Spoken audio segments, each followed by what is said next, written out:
legal concept of tort and contract law is essential for navigating many aspects of daily life. It doesn't matter whether it be into resolving disputes or ensuring accountability. These laws provide the foundation for fairness and predictability in personal and professional relationship. One critical moment of contract law is acceptance, which determines when a contract becomes binding. This law discussion focuses on the principles of tort and contract law, which particular emphasis on the rules governing acceptance, its completion, and potential for revocation. Of tort law. Tort law addresses civil wrongs that causes harm and loss to individuals. Its primary objective is to provide remedies for injured parties and deter wrongful conduct. The principles of tort law include a duty of care, which individuals have obligations to act in a manner that does not cause foreseeable harm to others. For instance, driver must operate vehicles safely to avoid accidents. Second of all is breach of duty, which is when someone fails to meet their duty of care. They may be considered negligent. For example, the store owner who neglects to clean or spill could breach their duty to customers. The third one is causation, which the injured party must prove that the breach of duty directly caused their harm. Causation is divided into two types, which is actual cause, who breach directly resulted in the injury, or proximate cause, the harm was a foreseeable consequence of the breach. And lastly is damages. The party injured must have suffered actual harm or loss, which can include physical injuries, emotional distress, or financial losses. Contract law governs agreement between parties and ensures that promises made are legally enforceable. A key element in forming a valid contract is acceptance, which signifies the offering agreement to the terms of the offer. Acceptance must be made by the person to whom the offer is addressed or their authorized representative. For instance, if a company extends a job offer to a specific candidate, only the candidate has the authority to accept the offer.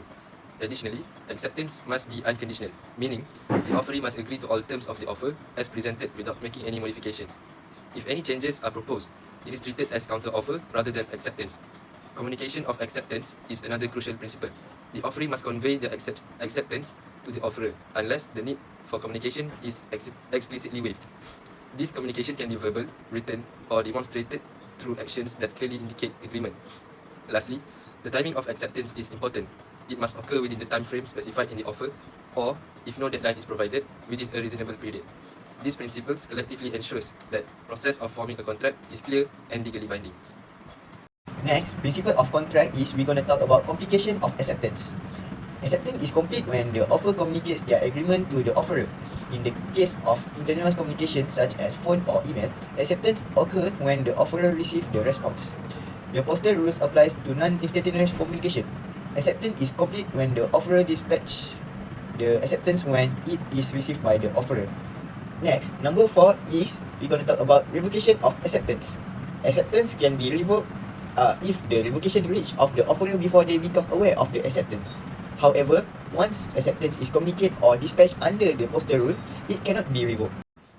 Real life case, Entos Limited versus FARIS Corporation 1955. The complainant Entos were a company that was based in London. They had sent an offer to purchase 100 tons of copper cathode to the defendant FARIS Corporation. Their company was based in Amsterdam and this offer was communicated by telex, a form of instantaneous communication. The Dutch company sent an acceptance of this offer by telex to the complainant. When the contract was not fulfilled, the complainant tried to sue the defendant for the damages. A series of telex messages were sent between Entos Limited, an English company, and FARIS Corporation, a Dutch company.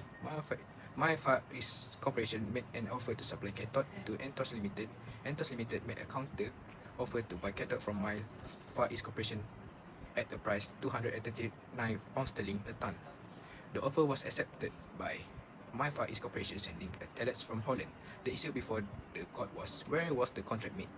This was important because Entos Limited wishes to sue FARIS Corporation in the English court, but could only do so if the contract was made in England and not in Holland. Hello everyone. I'll explain a legal issue about the moment of acceptance in contract formation when using instantaneous communication methods. The court faced the question, should acceptance be considered when the message was sent or when it was received? This was crucial because if the acceptance occurred when message was sent, Dutch law would govern the damages. If acceptance occurred when messages was received, English law would apply. The court held that the postal rule doesn't apply to instantaneous communication, like telex. Acceptance happens only when the message is received, as these methods provide immediate feedback.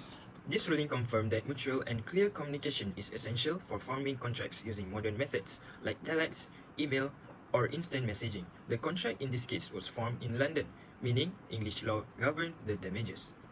This decision underscores the importance of verifying receipt in instantaneous communication, and the implication of where and how a contract is finalized. Thank you. Tort and contract law are indispensable in ensuring accountability, fairness, and predictability in human interactions.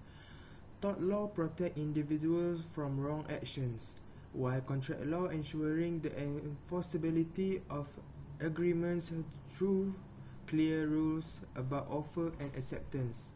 Understanding the nuances of acceptance, such as whom it applies to, the rules for communication, its completion, and potential revocation is vital for forming binding contracts. These legal principles not only safeguards individual rights but also promote trust and order in a society.